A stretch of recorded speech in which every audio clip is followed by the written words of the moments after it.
بهذا الفيديو رح نفحص قفل الباب عن طريق السيار أو السيري. قفل باب الغسالة لتجنب ضرب الكرت أو اللوحة الإلكترونية تبع الغسالة. لنتأكد 100% العطل من قفل الباب أو من اللوحة، أو مثل ما حطيت أنا فيديوهات سابقة عن قفل الباب للغسالة، إن كان من حركة الباب أو من نغير قفل الباب. بهذا الفيديو رح يكون ما عنا تكلفة، رح نفحص بعدين بنصلح. هو هذا أهم شي بالصيانة، إنه الواحد ما يغير قطعة ما يكون متأكد منها. ما حطول عليكم بالشرح كتير، بما إنه الفيديو فيه شرح كتير وفيه كتير شغلات رح تفيدكم إن شاء الله. خليكم معي لنهاية الفيديو، رح يكون في شرح بالتفصيل وعن نقط كتير مهمة عن قفل الباب واللوحة الإلكترونية. السلام عليكم ورحمة الله وبركاته. طبعا عم نضطر نحط الكاميرا بهذا الشكل لنقدر نورجيكم السيار او السيري طريقة انه عم يشتغل. مثل ما شايفين فوق بأعلى الشاشة تقريبا بالنص ضوء السيار. عم نضطر نحط الكاميرا هيك مشان نقدر يبين معنا السيار مثل ما قلت لكم ونكون عم نشتغل. هلا انا مثل ما شايفين معي قفل الباب في هيك لازم يكون بهذا الشكل. انا في واحد عندي امتله الحروف تبعه الشفة مشان يبين معكم القفل من جوا.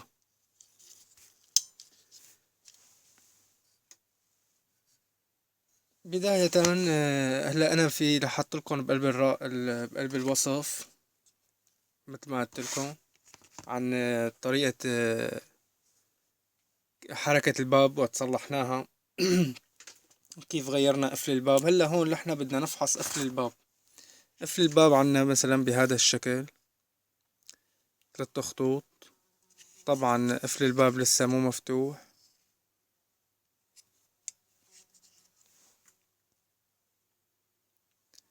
شغلنا الإضاءة مشان يبين معنا من قدام مثل ما شايفين معي. هلا قفل الباب هيك مسكر.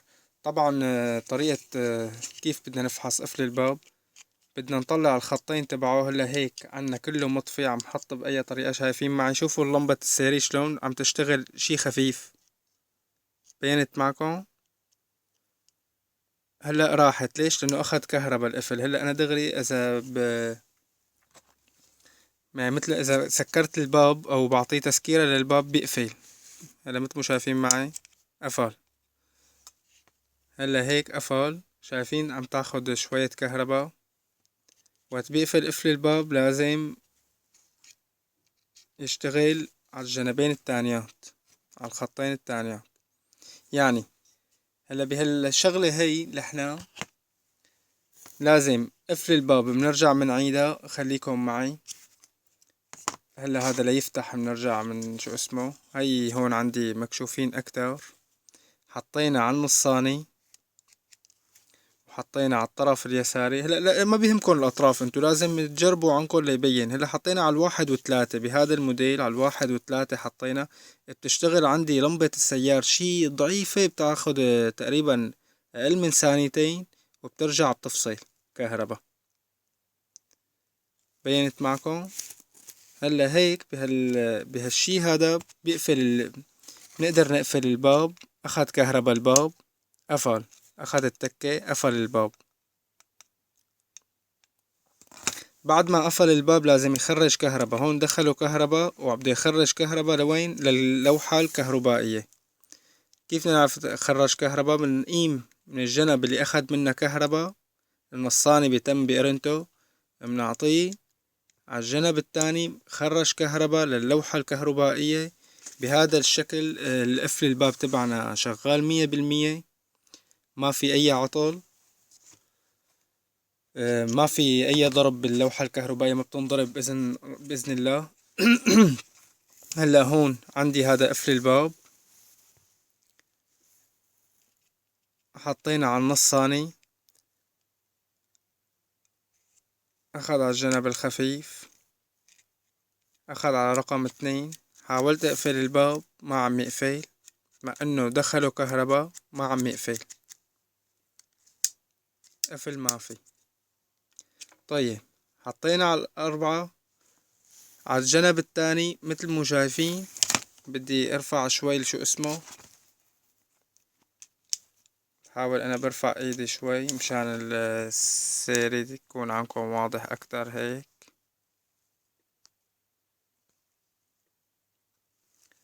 معلش بحاول ارفع ايدي. اخذ على الجنب التاني بدون ما يقفل الباب، اخذ على الجنب التاني سيري دغري ماله قافل الباب. هذا بيضرب لنا اللوحة الكهربائية.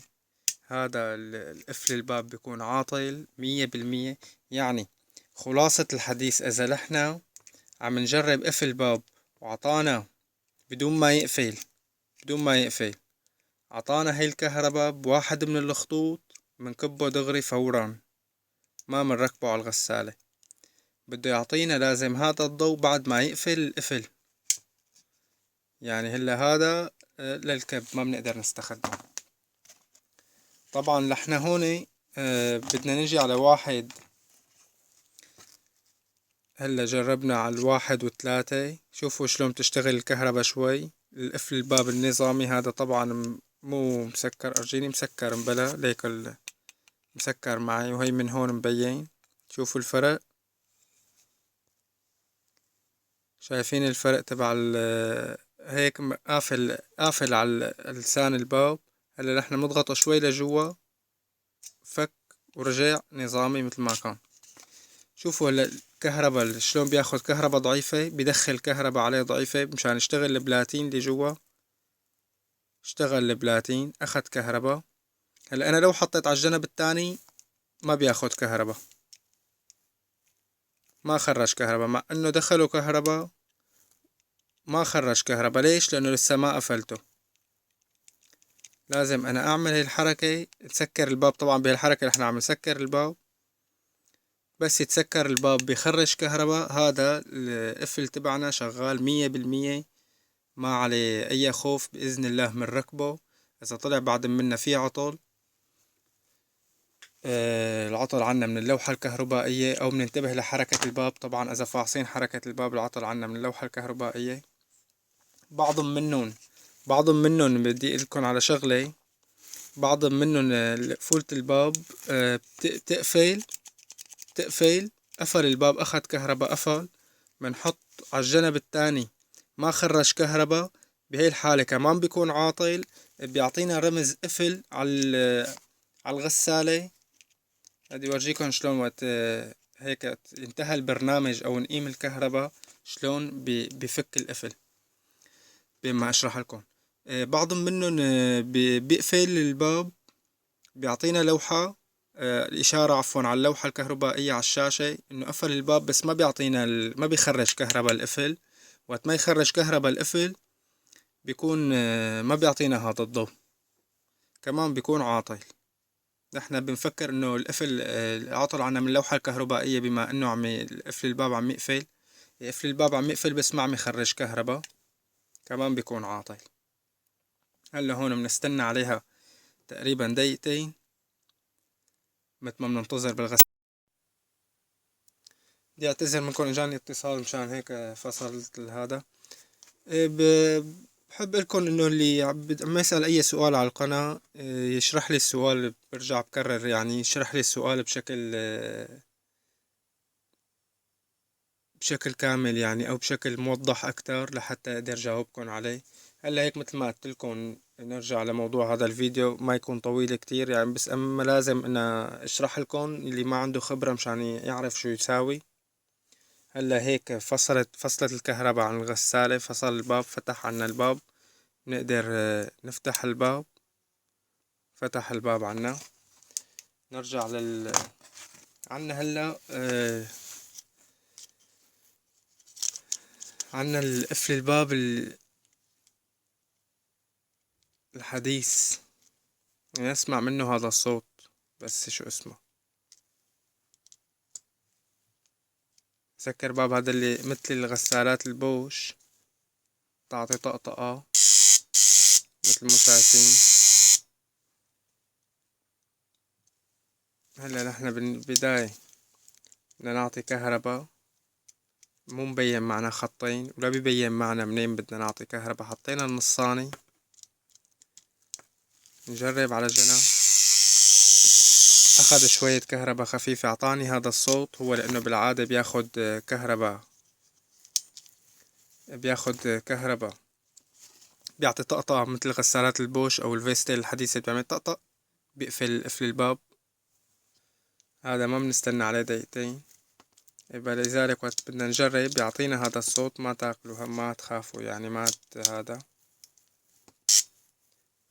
وقت نقفله هيك بهذا الشكل قفل الباب عندي. حطينا على الجنب التاني على التخريج خرج كهربا. هذا هلا مقفول. هذا قفل الباب هيك بيكون شغال. طبعا الشرح الباقي يعني موجود وقت شرحنا عليه بالأولاني.